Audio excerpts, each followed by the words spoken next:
आज से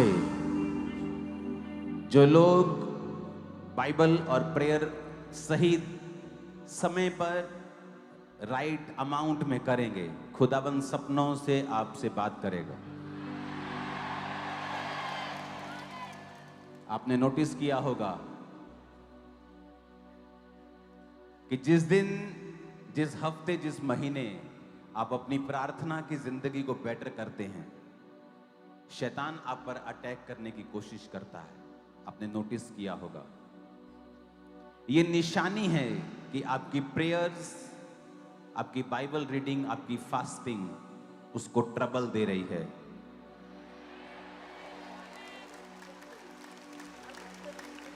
आज से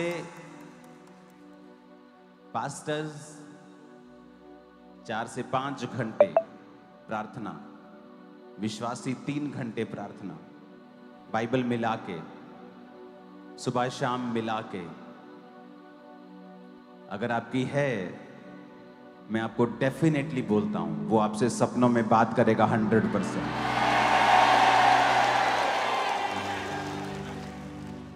आप कंप्लेंट मत करें परमेश्वर से कि वो आपसे बात नहीं करता। जब वोल्टेज थोड़ी होती है तो अच्छी अच्छी पानी की मोटरें भी काम नहीं करती।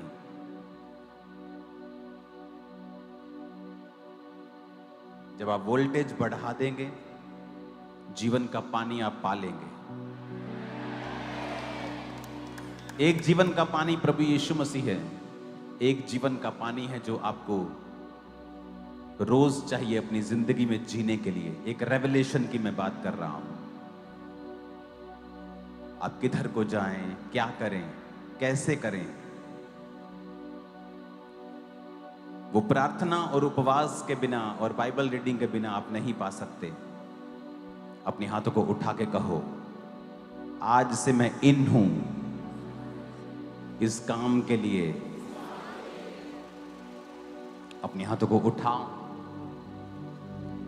जितनी सिंसेरिटी अंदर है, जितनी ताकत बची है, अपने हाथों को उठा के कहो, हर एक आत्मा जो इस प्रार्थना के जीवन पे अटैक करती है, मुझे, मेरे परिवार को छोड़ के जाए। आउट करो अगले 5 मिनट। प्रार्थना के जीवन पे, बाइबल रीडिंग पे, फास्टिंग पे जो अटैक करती है आत्माएं,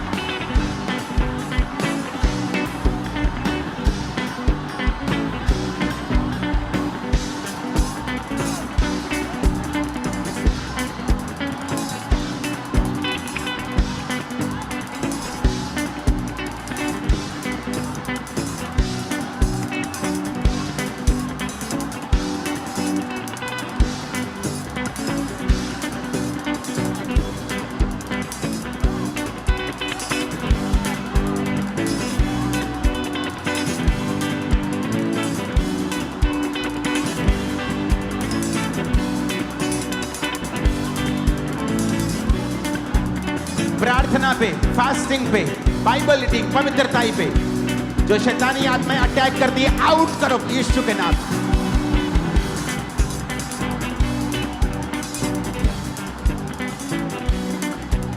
बिलीव है आपकी प्रार्थना की जिंदगी रिलीज हो चुकी है आज। बाइबल रीडिंग, फास्टिंग की लाइफ रिलीज हो चुकी है आज। पवित्रताई पे आपकी अटैक बंद है यीशु मसीह के नाम।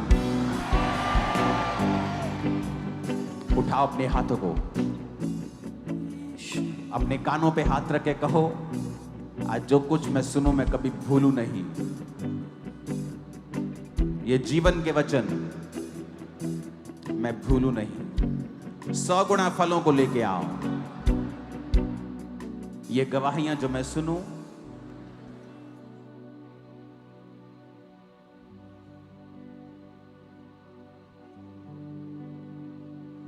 सौ गुना फलों को लेके आओ।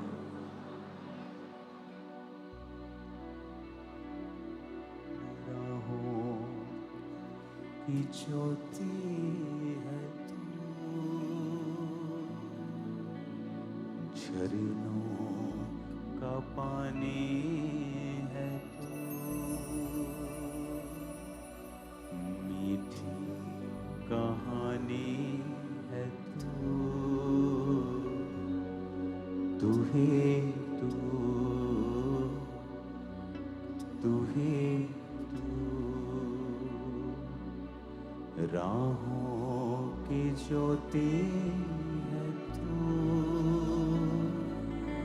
खुदा तुम्हारी रोशनी है। तुम भटके हुए हो, निराश हो, तो मांगो, खुदा तुम मेरी रोशनी है, मुझे रास्ता दिखा। हजारों लोग चंगे हो रहे हैं राइट नाउ, रसौलियां गायब हो रही हैं, कैंसर गायब हो रहे हैं, पागलपन के दौरे, डिप्रेशन खत्म हो रहे हैं।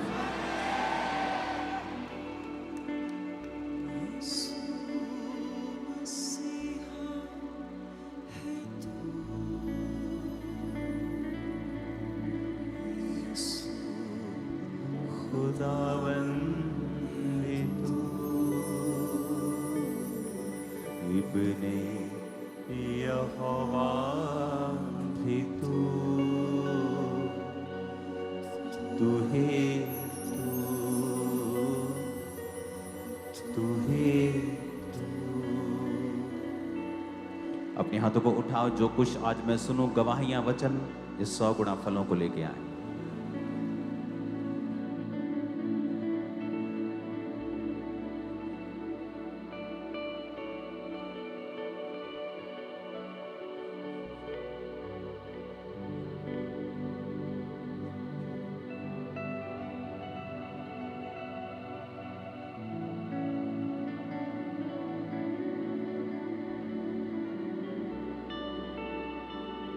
प्रभु यीशु मसीह के सामर्थी नाम में हम मांगते हैं। जितनी ताकत है हाथों में तारीफ कर दो।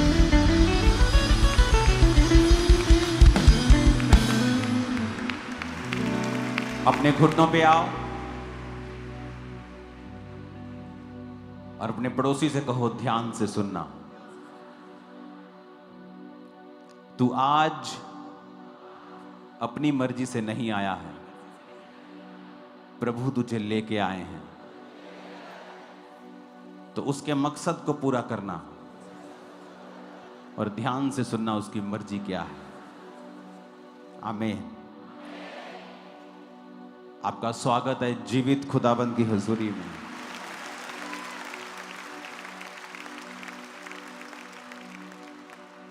हालेलुया।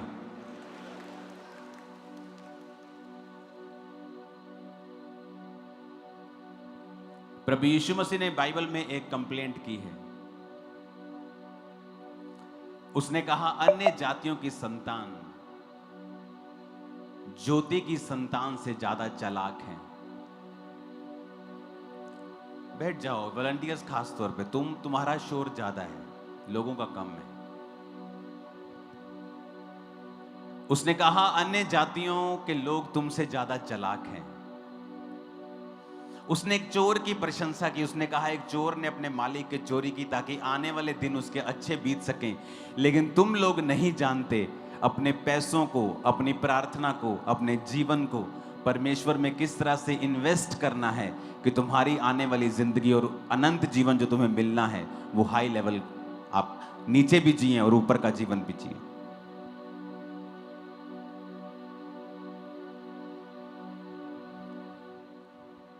आज ये स्क्रीन चर्च की अपनी लगी हैं, आज किराए की नहीं।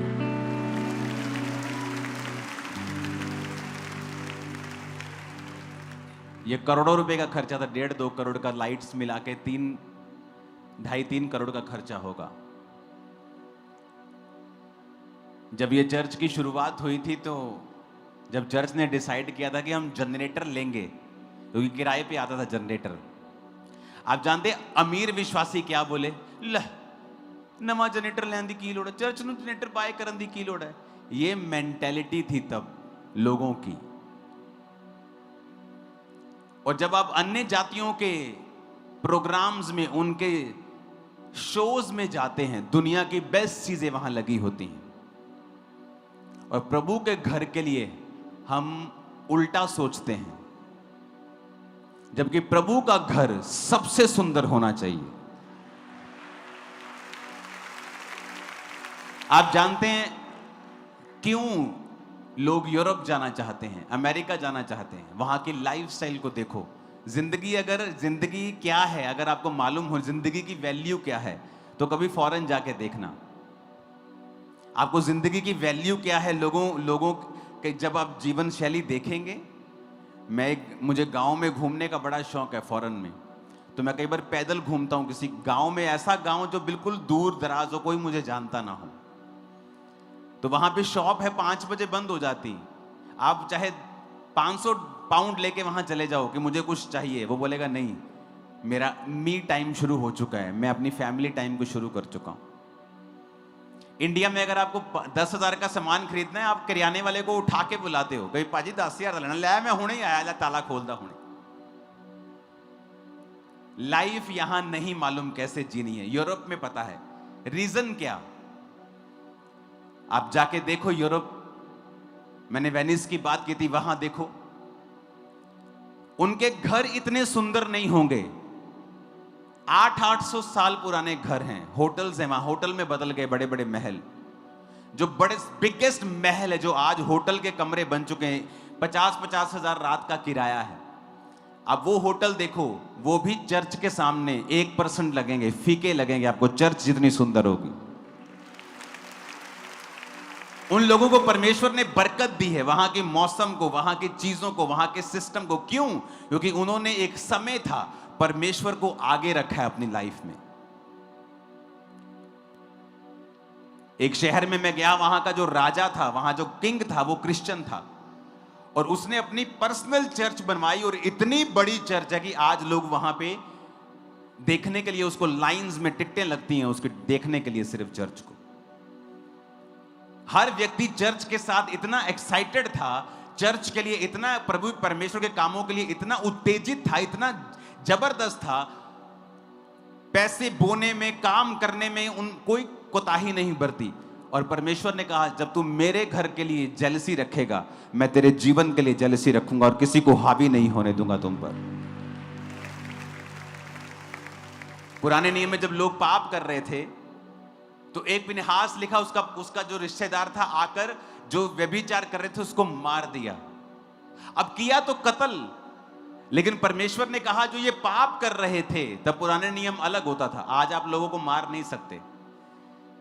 पुराने नियम में जब उसने मारा तो परमेश्वर ने उसकी प्रशंसा की कि इसको मेरे लिए जलन उपजी कि परमेश्वर के घर में, परमेश्वर की हुजूरी के सामने व्यभिचार हो रहा था, और इस व्यक्ति ने बदला लिया। अब मैं इस व्यक्ति से याजक पद कभी नहीं छीनूंगा। ऊंचा किया उसे। आज आपके अंदर क्या परमेश्वर के घर के प्रति जेलसी है कि परमेश्वर का घर सुंदर लगना चाहिए? मैंने अपनी जिंदगी में इतना मैं कभी फ्रस्ट्रेट नहीं हुआ हूं जितना मैं प्रेयर माउंटेन बनाने में फ्रस्ट्रेट हुआ था।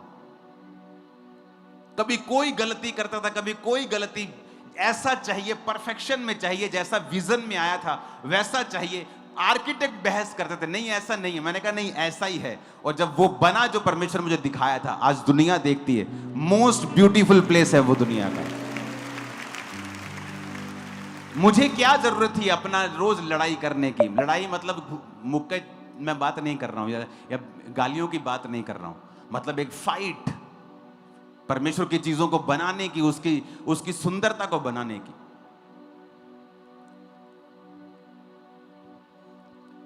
लेकिन आज ये जेलसी बहुत कम लोगों में है।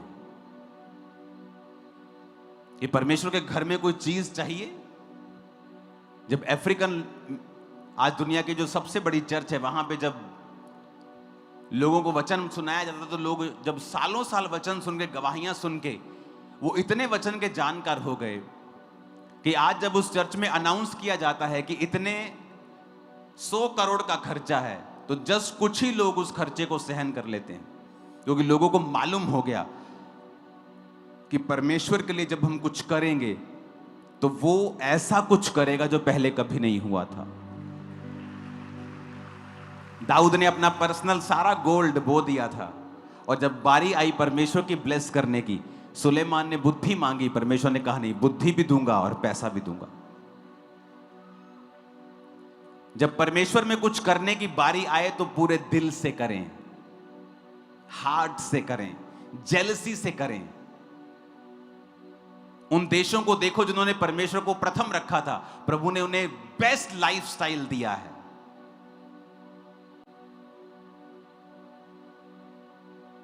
और जो आप परमेश्वर की जेलसी रखते हैं, पास्टर्स, बिलीवर्स, सेम पैटर्न आपकी लाइफ में आपको फॉलो करेगा।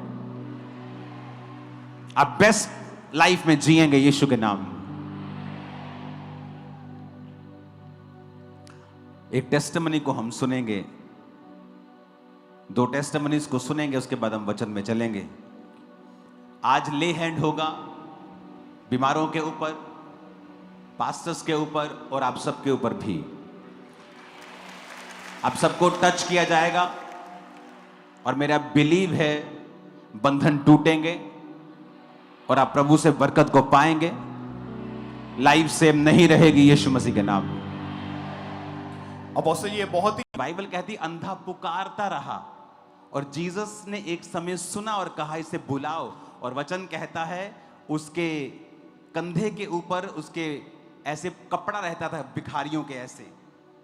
ये सर्टिफाइड भिखारी होते थे जो भीख मांगने के लिए सर्टिफाइड होते थे कि ये वाकई में अंधा है, इसको 1-2 रुपए 4 रुपए दे दो, ये कमा नहीं सकता है। तो वचन कहता है वो अपना कपड़ा फेंक कर उठा था कि अब मैं जीसस के पास जा रहा हूं, वापिस जाने का कोई इरादा नहीं, भीख नहीं मांगूंगा, तू चंगा कर ना कर तो मेरा परमेश्वर है। तुम इस तरह से तो आए नहीं चर्च में, तुम तो आए परमेश्वर को परखने के लिए।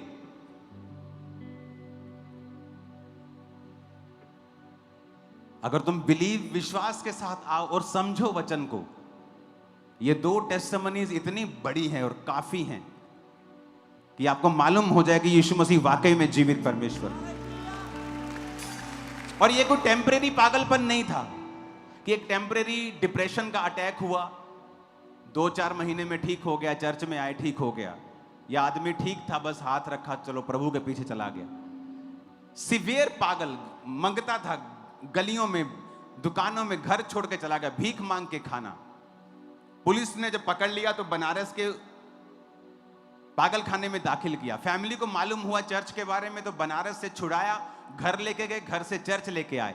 ले हैंड हुआ, हल्का महसूस हुआ, कहता कुछ निकल के गया, मुझे हल्का लग रहा है।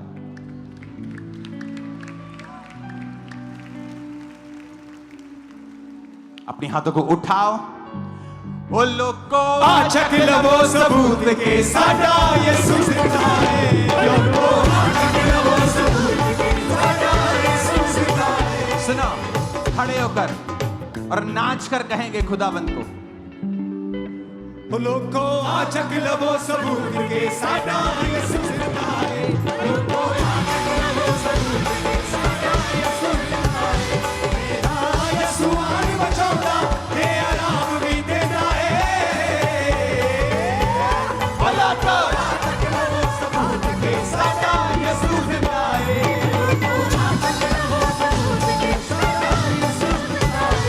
लोगो आचक लवो सबूत के साडा यीशु जिंदा है। जोर से बोलो हालेलुया, जोर से कहो हालेलुया, आमीन। आ जाओ अपने घुटनों के ऊपर और खुदा से कहो, जो आज मैं सुन रहा हूं मैं कभी इसे भूलूंगा नहीं। फिर से कहो,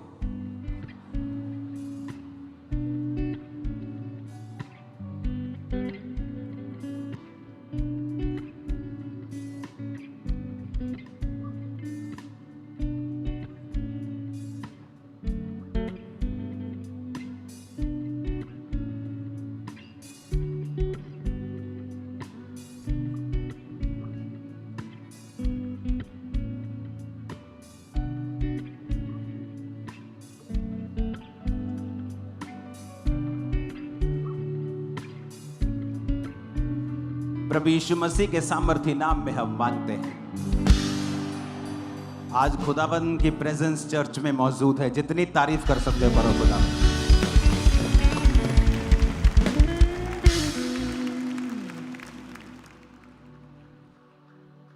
जिसने कभी भी प्रभु की प्रेजेंस नहीं देखी ना, महसूस नहीं की, जो बिल्कुल आत्मिक रीति से अंधा बहरा है, वो भी आज समझ जाएगा खुदाबंद की उपस्थिति यहां मौजूद है।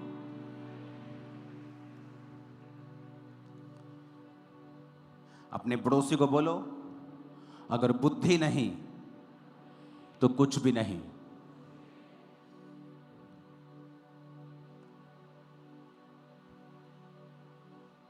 आपने ये बात नोटिस की होगी कि बाइबल में जितने अच्छे और बड़े किरदार हैं, चाहे वो दाऊद हो, चाहे वो अब्राहम हो, सुलेमान हो, पतरस हो, पौलुस हो, एक कॉमन चीज इनमें थी, वो थी ईश्वरीय बुद्धि के साथ चलना। सबको मेरी आवाज आ रही है पीछे? हाथ हिलाओ अगर आ रही है तो। ऐसे इलाकों में हाथ हिलाओ जहां आवाज अच्छी तरह से नहीं आ रही। नहीं आ रही अगर आवाज अच्छी तरह से। कौन कौन से इलाके हैं? नोट कर लो टीम, जहां कंप्लीट आवाज अच्छी तरह से नहीं है। स्क्रीन्स का काम हो चुका है, लाइट्स का काम होने वाला है, उसके बाद जो साउंड प्रूफिंग का काम हो जाएगा, परफेक्ट आवाज आएगी, डोंट वरी, जल्दी हो जाएगा। एक कॉमन चीज इन सब में थी, वो कॉमन चीज थी ईश्वरीय बुद्धि। अपने पड़ोसी को बोलो, ईश्वरीय बुद्धि। प्रॉब्लम कहां है? प्रॉब्लम यह है कि हम जब लोगों की टेस्टिमनी को सुनते हैं, हम उनकी स्टोरीज को नहीं सुन पाते और फिर हम अपने आप को उनके साथ कंपेयर करने लगते हैं कि मेरे को भी तो यही प्रॉब्लम है, मैं आजाद क्यों नहीं हूं।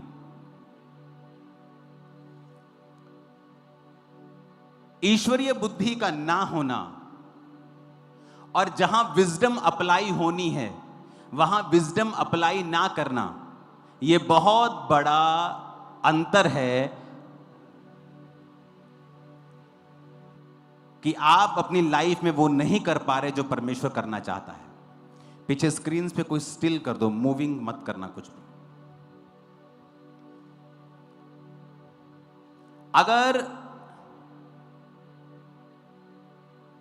नियोमी का पति आत्मिक बुद्धि लगाता और यह सोचता कि मैं एक ऐसी जगह पे जा रहा हूं, सेवा के घर को छोड़ के, जहां पैसा तो मिलेगा पर मैं आत्मिक स्टैंडर्ड में गिर जाऊंगा, सेवा से दूर हो जाऊंगा, पर उसने वहां स्पिरिचुअल विजडम का प्रयोग नहीं किया और एकदम से उसकी लाइफ में गिरावट नहीं आई। सालों लग गए उसको मरने में, उसके बच्चों को मरने में सालों लग गए उस गिरावट में, लेकिन वो गिरना उसी दिन से शुरू हो गया था जब उसने अपने शरीर से सोचा और आत्मिक बुद्धि से नहीं सोचा। और रूत महीनों बाद बोअज से उसकी शादी हुई, लेकिन वो उसी दिन बढ़ना शुरू हो गई थी जिस दिन उसने अपनी आत्मिक बुद्धि लगाई थी और कहा था कि मैं अपनी सास के साथ ही रहूंगी ताकि मुझे यहोवा परमेश्वर की आराधना करना नसीब हो। दाऊद आत्मिक बुद्धि, आशीष नहीं थी, भाइयों की लाइफ ज्यादा आशीषित थी, पर फिर भी वो परमेश्वर के साथ वफादार था।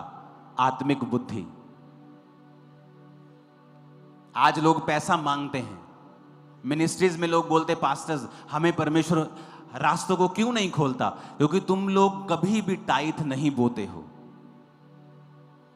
इस दुनिया का सबसे बड़ा स्टेडियम,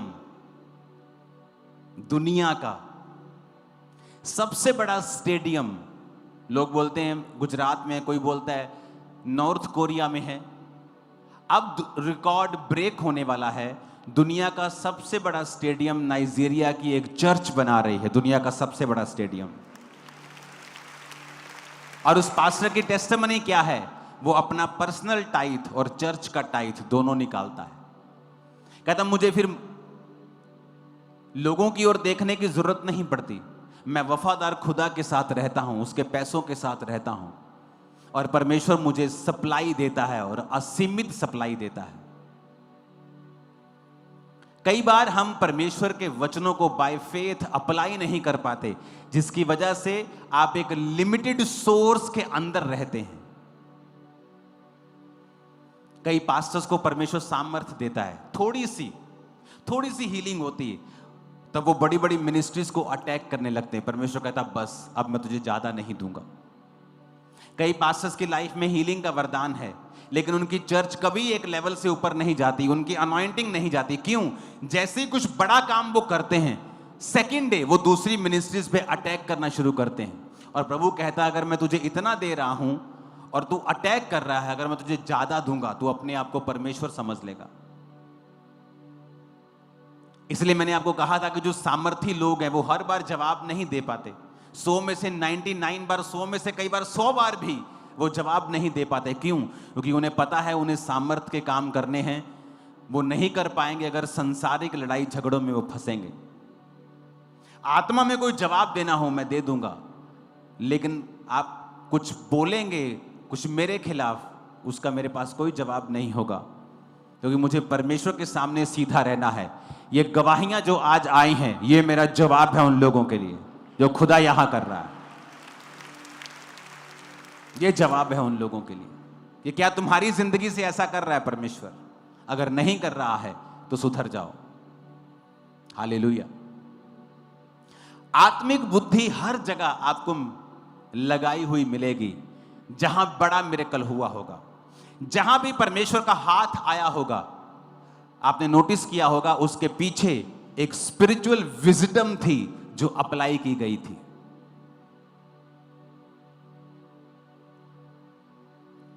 नमान गोडी को कहता अलीशा जा 7 डुबकियां मार ले।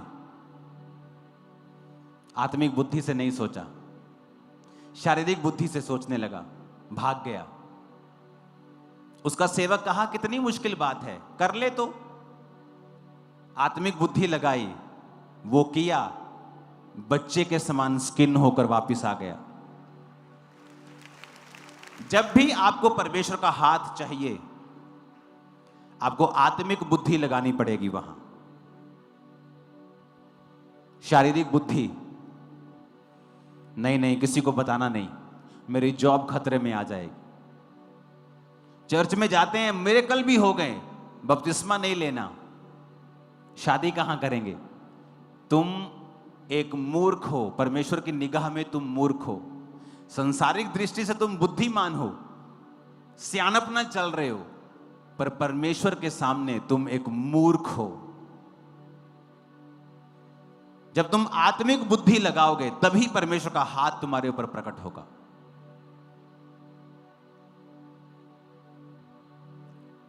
हालेलुया। हन्ना क्या करती थी? शारीरिक बुद्धि लगाती थी। जब बच्चा नहीं होता था कुड़ती थी, चिल्लाती थी, कलेश डालती थी, अपने हस्बैंड को बोलती थी। हस्बैंड कहता है मैं कौन सा परमेश्वर हूं, मेरी दूसरी पत्नी के हो रहे हैं, तेरे नहीं हो रहे। तो यहोवा ने तेरी कोख को बंद किया हुआ। और एक दिन हन्ना ने आत्मिक बुद्धि लगाई, प्रभु के भवन में गई, बिलख बिलख कर प्रार्थना करने लगी।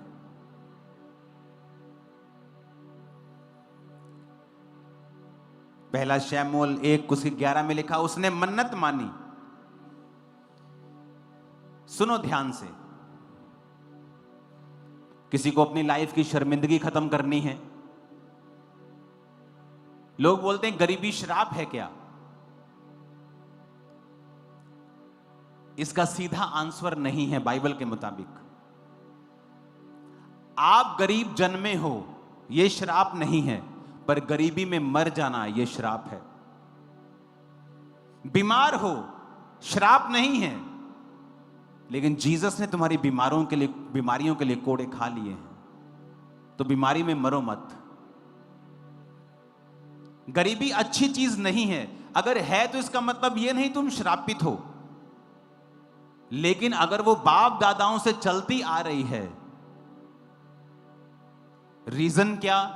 टाइथ ना देना, वफादार प्रभु के साथ ना रहना, अगर वो उस कारण है तो फिर वो एक श्राप है, वो एक ब्लेसिंग नहीं है। गरीबी सिर्फ शब्दों में रोमांटिक लगती है, अच्छी लगती है, वैसे वो ऐसी नहीं है, वैसे वो लानत है।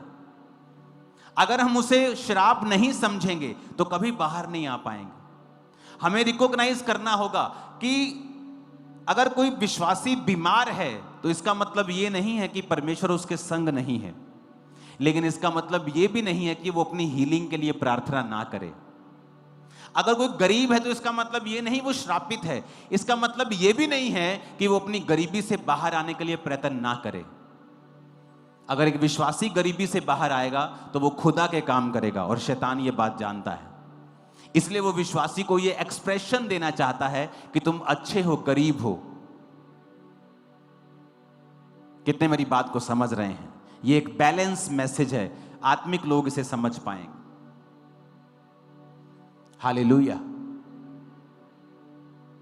आज लोग निंदा करने लगते हैं, एक किसी का वचन उठाते हैं, पूरा मैसेज भी नहीं सुनते उस पास्टर का और उसकी निंदा करने लग जाते हैं, क्योंकि उनका जो धंधा पानी है वो निंदा से चलता है। अगर वो अपनी बात करेंगे कोई उनकी सुनेगा नहीं, उन्हें दूसरे की बात करनी पड़ेगी, खासतौर पे जो मशहूर है, ताकि लोग उनको सुने। आप बाइबल में देखो, जहां जहां विजडम अप्लाई हुई है वहीं मिरेकल हुआ है। तो आज हम एक केस स्टडी करेंगे हन्ना का। मैं सिर्फ कुछ वचन पढ़ूंगा, आप पूरा निकाल के रखें। पहला शमूएल पूरा एक बाब, एक अध्याय आप निकाल के रखें।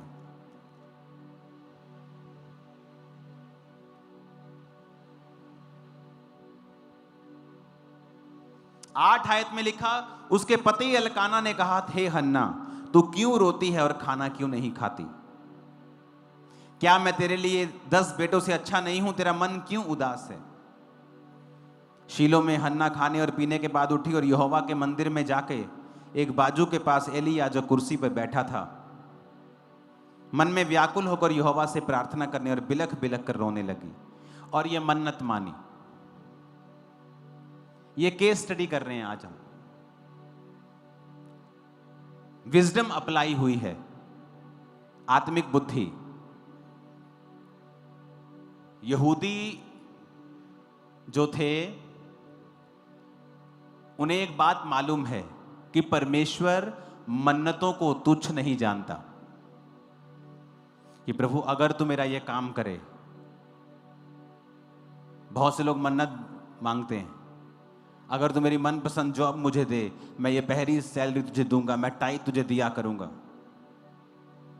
मन्नत मांगते, परमेश्वर अगर तू मेरा ये काम करे तो मैं ऐसा करूंगा, अगर आज मुझे तू इस मुसीबत से छुड़ाए तो मैं तेरी सेवा। ऐसे बहुत सी मन्नतें हैं। तो पहली विजडम अप्लाई हुई कि बाइबल के वचनों में जो खुदा की विजडम है, खुदा के तरीके के साथ जीवन जीने का तरीका। पहले हन्ना ने देख लिया, रो के खाना छोड़ दिया, पति के साथ लड़ी, सौतन के साथ लड़ी, चिल्लाई, कलेश किया, कुछ नहीं हुआ। फिर क्या किया? आत्मिक विजडम अप्लाई की, मन्नत मांगी। पहला स्टेप, खुदा से कहती, परमेश्वर अगर तू अपनी दासी के दुख पर दृष्टि करे, मेरी सुधि ले और मुझे भूले ना और पुत्र मुझे दे, तो मैं जीवन भर के लिए उसे अर्पण कर दूंगी, उसके सिर पे छुरा ना फिरने पाएगा। वचन में लिखा, एली उसकी ओर देख रहा था, उसके होंठ तो हिलते थे। 13 आयत में लिखा, परंतु शब्द कोई सुनाई नहीं पड़ता था। एली ने समझा वो नशे में है। एली ने कहा, अपना नशा उतार, कब तक नशे में रहेगी? 15 में लिखा, हन्ना ने कहा, नहीं मेरे प्रभु, मैं तो दुखिया हूं, मैंने ना तो दाख मधु पिया ना मदिरा, मैंने अपने मन की बात खोलकर यहोवा से कही है। क्या लिखा? एली ने देखा, और क्या देखा? होंठ हिल रहे हैं। और क्या कहा? मन में सोचा, ये औरत ओछी है, कैरेक्टरलेस औरत है, खुदा के घर में नशा करके आ गई, ए लड़की अपना नशा उतार। और अगर हन्ना के पास स्पिरिचुअल विजडम ना होती, वो आगे से कहती, ले तू कादा सेवक आ, तेन तो आप नहीं पता लगा मैं की कहनी है।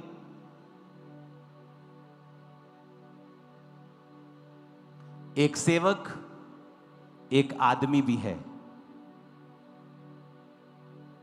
उसने उसे परखने में गलती की, पर फिर भी वो खुदा का सेवक ही ठहराएगा, उसका अभिषिक्त ही ठहराएगा। लेकिन हन्ना ने गलती नहीं की ये कह के कि क्या तू आत्मिक नहीं है, क्या तुझे जांच नहीं है, क्या तू जांच नहीं पा रहा कि मैं तो दुखिया हूं। उसने कोई टांच नहीं मारी, उसने कहा, हे मेरे प्रभु, 15 में ह्यूमिलिटी, नम्रताई।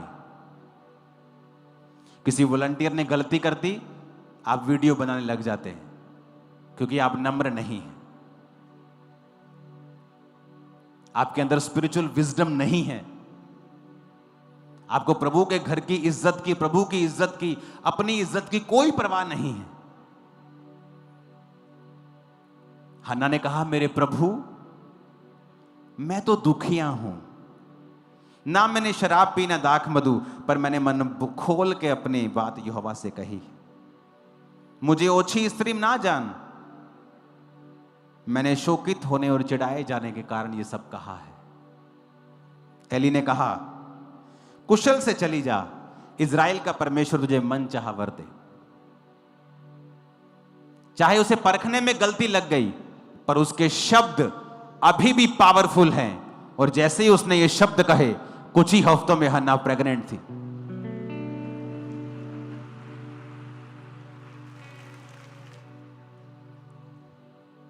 आप प्रभु के सेवक को जांच नहीं सकते। मैंने लोगों को देखा है, एक पास्टर ने वचन बोलने में गलती कर दी कि भजन संहिता 23 बोलना था, 24 बोल दिया कि यहोवा मेरा चरवाहा है। लोग उसको ट्रोल कर रहे हैं, इसको तो वचन नहीं पता। वो तब भी खुदा का वैसा ही अभिषिक्त सेवक है, उसके शब्दों से अब भी काम होते हैं। ये गलतियां मायने नहीं करती,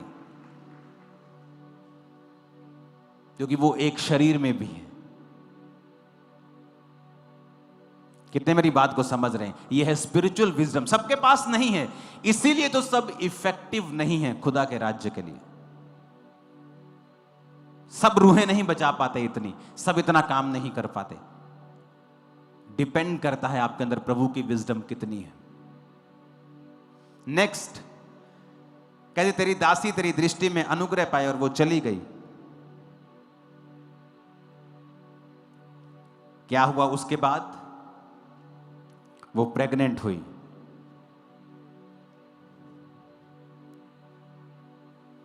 एक और बात बाइबल में लिखी है,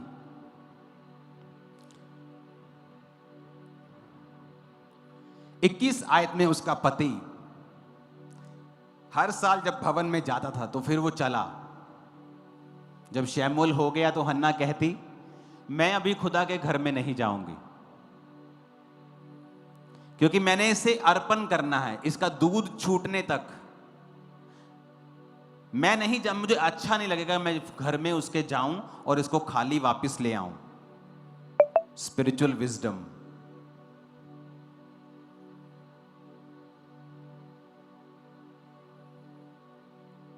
शाऊल गधियां ढूंढने के लिए गया, गधियां नहीं मिली।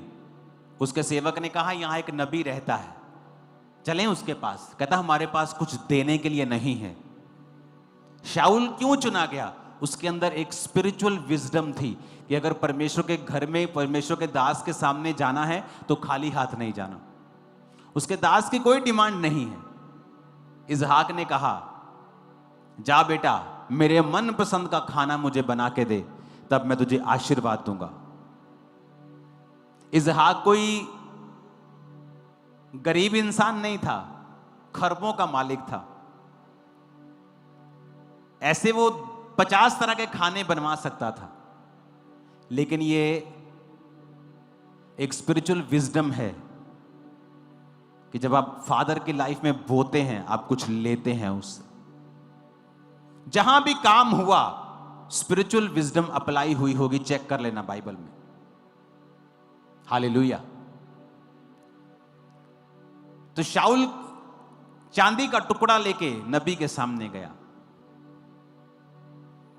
Spiritual wisdom. हन्ना खाली हाथ नहीं गई, कहती मैं नहीं जाऊंगी। और जब कुछ ही महीने में उसका दूध छूट गया, वो उसको चढ़ा के आई। एक और बात, क्यों शमूएल एक प्रभावी सेवक बना?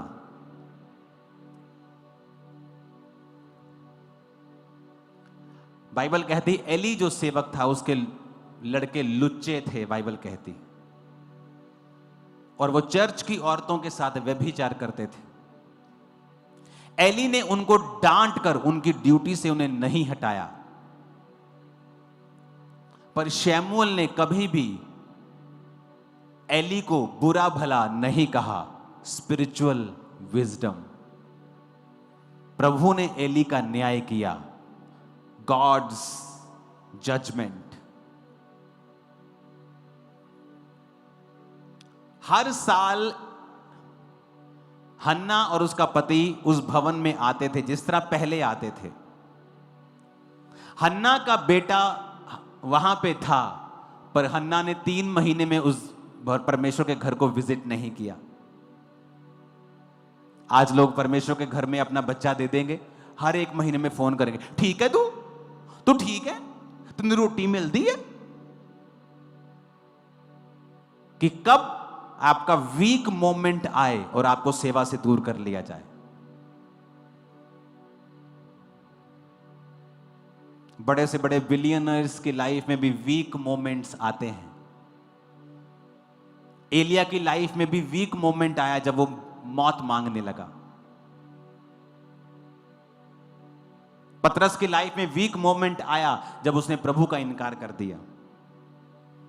आप सेवा करेंगे, बहुत सी घटनाएं आपके साथ होंगी, जायज भी हो जाएंगी, कुछ नाजायज भी हो जाएंगी, शैतान भी कर देगा। लेकिन अगर तुम्हारी फैमिली स्पिरिचुअल विजडम में नहीं है, तुमको वापस खींच लेगी और खुद श्रापों के नीचे हो जाएगी। वो बाद में मालूम पड़ेगा जब फोन आएंगे, और तब परमेश्वर का दास भी ले हैंड के जरिए कुछ नहीं कर सकता। हन्ना क्या कहती है यहां पर, पढ़ो बाइबल में। 2 की 19 आयत। उसके माता पिता प्रति वर्ष छोटा सा बागा बनाकर अपने पति के संग वर्ष की मेल बलि चढ़ाने वो हन्ना आती थी और बागे को लेके आया करती थी। हर साल, हर 3 महीने में नहीं, पहले भी वो साल बाद ही आते थे। लेकिन हन्ना का बेटा वहीं पे है, और मालूम क्या, एकलौता बेटा सालों के बाद हुआ है। हर 3 महीने में जाना चाहिए उसको। पोतो तू ठीक है ना, तेनू अली रोटी ते दिंदा है ना, तेनू अली मारदा तो नहीं का। इससे अच्छा तुम अपना बेटा भवन में ना देती, अपने पास रखती। या तो सेवा करो ना, जब करनी है तो तन मन धन ताकत बल बुद्धि ब्लड से सबसे कर दो। फिर या तो मत करो। कौन तुम्हारे ऊपर सिर पे तलवार लटका के खड़ा था? तुम परमेश्वर के भवन में सेवा करने के लिए आए? किसने तुमको इनवाइट किया यहां पे सेवा करने के लिए? आओ, तुम खुद आए। Spiritual wisdom. हर साल ही आई फिर वो, एकलौता बेटा, दिल करता है मां का देखने में। 3 महीने में फिर क्या है, एक बार जा आएगी तो, पर हर साल आती थी, वैसे जैसे पहले आती थी। बागा बना के कपड़े दे के जाती थी। एली ने देखा, खुदा ने देखा, ये औरत आत्मिक बुद्धि से चलती है। बुलाया एली ने उसको दोबारा। एली ने एलकाना और उसकी पत्नी को आशीर्वाद देकर कहा, यहोवा इस बालक के बदले जो तूने अर्पण किया है, तुझको इस पत्नी से वंश दे।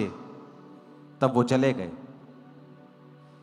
21 में लिखा, यहोवा ने हन्ना की सुधि ली, वो गर्भवती हुई, उसके 3 बेटे और 2 बेटे, 3 बेटे और 2 बेटियां और हुई, और बालक यहोवा के संग रहता हुआ बढ़ता गया।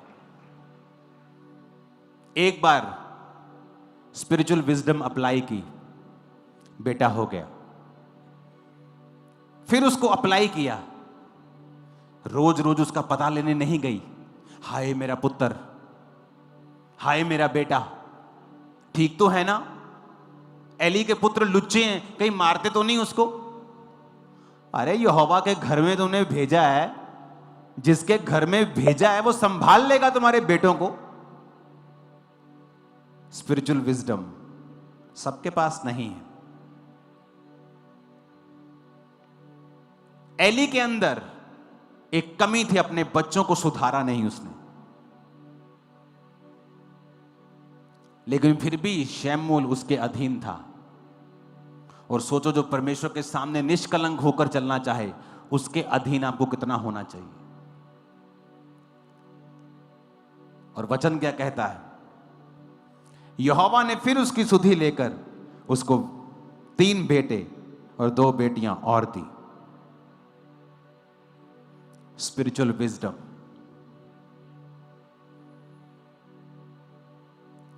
अगर आपने खुदा को कोई चीज दे दी है तो भरोसा रखें, परमेश्वर के ऊपर छोड़ दें सब कुछ।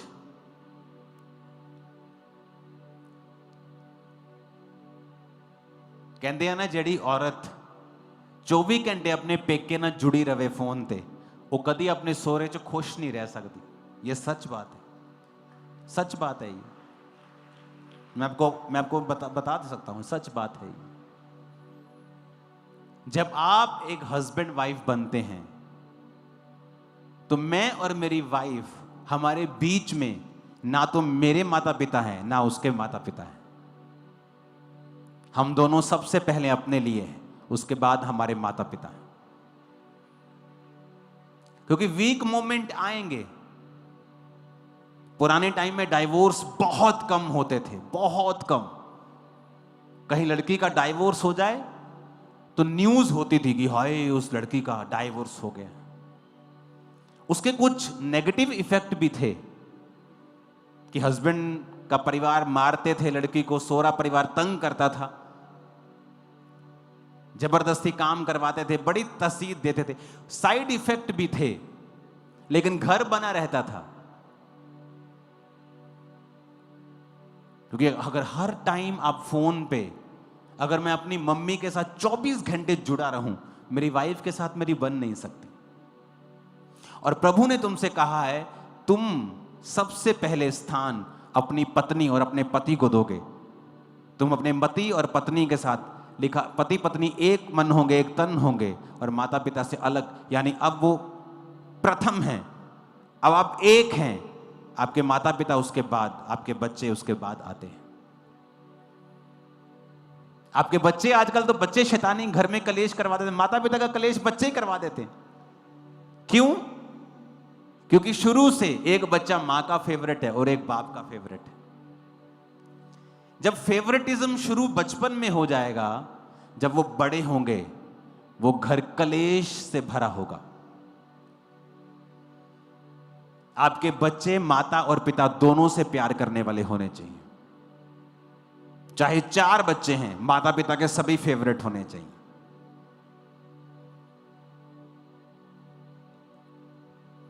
कितने समझ रहे हैं?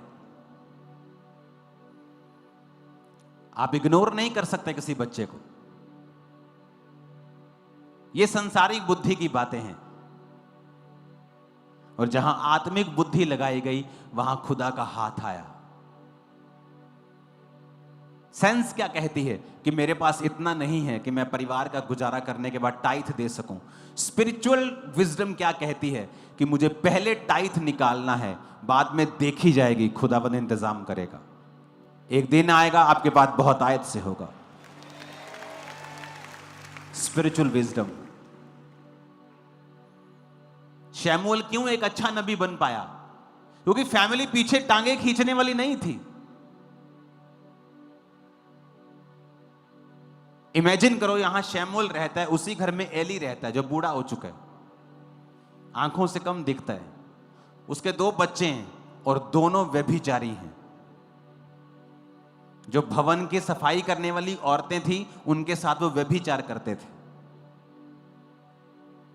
जब लोग भेंट लेके आते थे तो पकाने के बाद याजक एक 3 कांटे वाला त्रिशूल बना नुमा एक चीज बर्तन में डालता था। जितना मांस आता था वो याजक का होता था। वचन कहता है कि ये दोनों इतने लालची थे कि कच्चा मांस ले लेते थे और परमेश्वर की भेंट का तिरस्कार करते थे। स्पिरिचुअल विजडम नहीं लगाते थे। और वचन देखो, जब पलिश्तियों ने इजरायलियों पर अटैक किया, दोनों एक ही दिन मर गए, दोनों एक ही दिन। और पत्नी जो प्रेग्नेंट थी एक की, वो भी मर गई। उसका बच्चा पैदा हुआ, उसका नाम इकाबोद रखा गया कि इजराइल में से महिमा उठ गई। दुर्घटना हुई, रीजन निकलेगा, स्पिरिचुअल विजडम को अप्लाई नहीं किया गया। कोई बड़ा कांड हो गया, बड़ा एक्सीडेंट हो गया, स्पिरिचुअल विजडम को अप्लाई नहीं किया गया। कितने मेरी बात को समझ रहे हैं? शमूएल अच्छा नबी क्यों बन पाया? उसको नहीं मतलब था एली के जीवन में क्या चल रहा है, उसके बच्चे उसकी बात नहीं। उसको मतलब था कि प्रभु ने मुझे यहां रखा है और प्रभु ने उसको ये साबित किया कि तू सही कर रहा है। कि जब यहोवा ने उससे बात की तो उसके मेंटर की आवाज में की। इसीलिए यहोवा जब बोलता था शमूएल शमूएल, वो भाग के मेंटर के पास एली के पास जाता है। एली आपने पुकारा? नहीं, मैंने नहीं पुकारा। अगर मेरी पत्नी मुझे आवाज लगाती है तो मुझे उसकी आवाज मालूम है, और मुझे भारी सी अगर आवाज आए तो मुझे मालूम है ये मेरी पत्नी की आवाज नहीं है। तो परमेश्वर जब आवाज लगा रहा था तो उसको, अगर वो अलग आवाज होती तो उसको, वो हैरान, वो एली के पास जाके बोलता कि मुझे कोई आवाज लगा रहा है। वो ये नहीं कहता कि आपने मुझे पुकारा। प्रभु ने उसे बताया कि तू अधीनगी कर रहा है, ये सही है, देख मैं उसी की आवाज में तेरे साथ बात कर रहा हूं। Spiritual wisdom. इसीलिए सब लोगों के पास मसा नहीं है। अगर आप अपने मेंटर के जैसा सोच नहीं सकते, मैं आपको गारंटी देता हूं आप उसके जैसे मिरेकल्स काम कभी नहीं कर पाएंगे। अगर आप दर दर जाते हैं, हर जगह भटकते हैं, बहुत सारे पास्टर्स आपके मेंटर हैं, आप कभी एक जगह पे नहीं पहुंच पाएंगे। आपको एक व्यक्ति चुन के उसके पीछा करना होता है। आपका स्वभाव भी वैसा होना चाहिए, आपकी सोच वैसी होनी चाहिए, क्योंकि उसी सोच की वजह से जो आपके मेंटर के अंदर है, उसी स्पिरिचुअल विजडम की वजह से उसके ऊपर वो मसा है। अगर आप उसकी सोच का इनकार करते हैं, आप मसे का भी इनकार करते हैं। कितने मेरी बातों को समझ रहे हैं? Spiritual wisdom.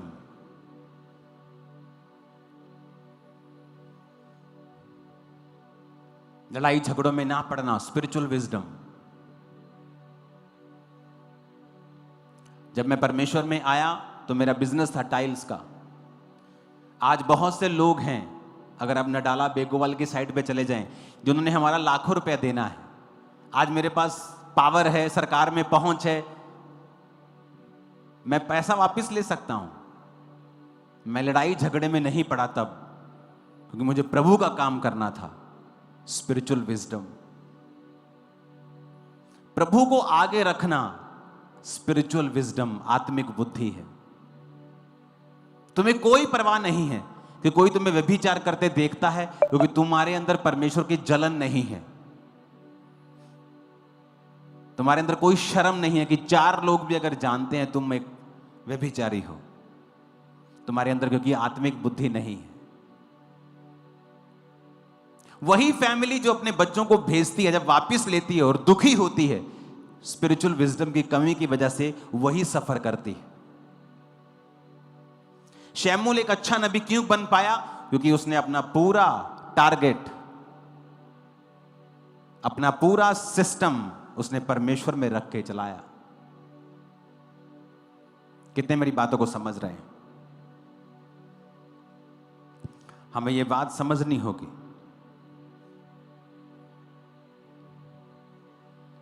संडे में आपसे बात करूंगा इसको हासिल कैसे करना है, क्योंकि ये एक तरीके से हासिल नहीं होती। आज मैंने आपको बताया है क्यों जरूरी है, क्योंकि स्पिरिचुअल विजडम हर एक बड़े मिरेकल के पीछे आपको खड़ी मिलेगी। हर एक बड़ा बदलाव जो किसी व्यक्ति की लाइफ में हुआ है, उसके पीछे आपको एक स्पिरिचुअल विजडम मिलेगी। अगर वो नहीं है तो वहां बदलाव भी नहीं है। वो दाऊद ने इस्तेमाल की, सुलेमान ने इस्तेमाल की। परमेश्वर के घर में जाते जाते वेट नहीं की, रास्ते में 1000 होम बलियां चढ़ा दी। आज अगर एक भेड़ की कीमत 10,000 या 20,000 है तो लगा लो कि 2 करोड़, एक 2 करोड़ की भेड़ें रास्ते में चढ़ा दी। अभी तो भेड़ चढ़ानी है, अभी तो रास्ते में चढ़ा दी। प्रभु उसका दिल देखकर खुश हुआ कि मेरे लिए इसने कुछ रख छोड़ा नहीं। Spiritual wisdom. उसी रात सपना आता और प्रभु कहता है, मांग तुझे क्या चाहिए। हर बड़ा बदलाव आत्मिक बुद्धि को चलाने से हुआ है। वचन को पढ़ो, जो कहता है करो, यही आत्मिक बुद्धि है। पहला काम वचन पढ़ना, जो कहता है उसे करना, अपना दिमाग अपनी सेंस प्रयोग में ना लाना। कितने मेरी बातों को समझ रहे हैं? अपने पड़ोसी को बोलो, आत्मिक बुद्धि लगा, तू सेम नहीं रहेगा। फिर से कहो, आमीन। उठाओ अपने हाथों को, अपनी बॉडी पे हाथ रख के कहो, आज मैं आत्मिक बुद्धि को रिसीव कर रहा हूं। ऊंची आवाज में मांगो।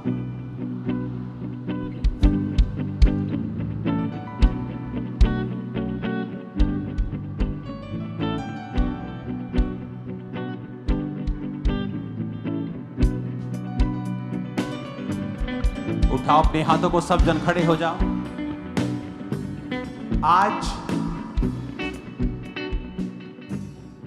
मैंने आपसे बात की है, आत्मिक बुद्धि कैसे लेनी है, थोड़ा सा कैसे लेनी है, थोड़ी सी बात की है। लेकिन ये क्यों जरूरी है, मैंने आपसे ज्यादा बात की है।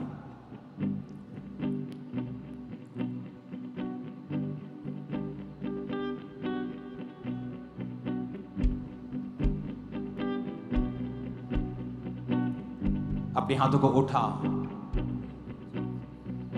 खुदा से कहो, आज से मैं स्पिरिचुअल विजडम में चलूं। राइट नाउ ऑनलाइन मैं आपकी ओर हाथों को उठाता हूं कि स्पिरिचुअल विजडम के साथ आप चलें। अपने हाथों को उठाओ। Thank you Jesus. पुलपिट पे कोई कैमरामैन नहीं आएगा, चले जाओ नीचे, कोई डिस्टर्ब ना करो। उठाओ अपने हाथों को,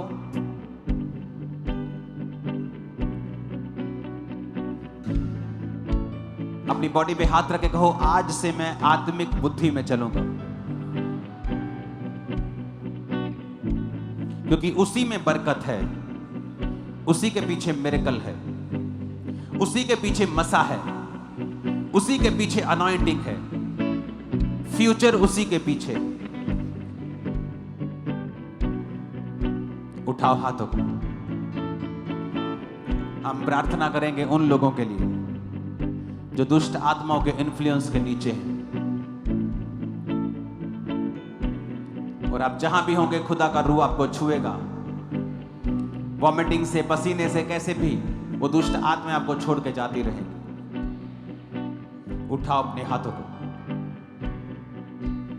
हर एक आत्मा जो शैतानी है, आउट करो उसे। हर एक आत्मा